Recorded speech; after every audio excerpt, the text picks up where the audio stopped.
আসসালামু আলাইকুম। আপনাদের সাথে আমি একটা সহজ রেসিপি শেয়ার করছি। আমি ১ প্যাকেট লাচ্ছা সেমাই দিয়ে দিচ্ছি। তারপরে ভালোভাবে ছড়িয়ে তার উপর আমি গুঁড়া দুধ দিয়ে দিচ্ছি পরিমাণ মতন।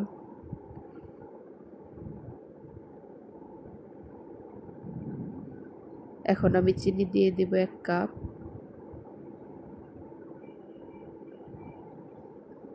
এখন আমি ২টো ডিম দিয়ে দিচ্ছি।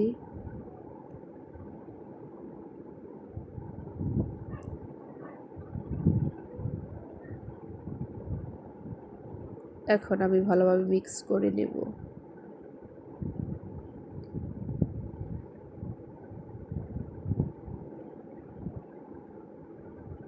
আমার মিক্স করা হয়ে গেছে। এখন আমি মন মতন শেপ দিয়ে নিচ্ছি, যার যেরকম ইচ্ছে।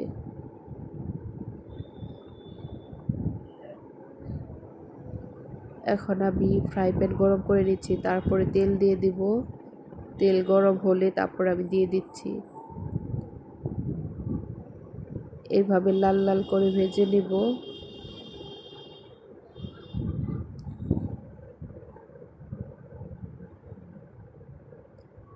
দেখেই বোঝা যাচ্ছে কতটা সুস্বাদু।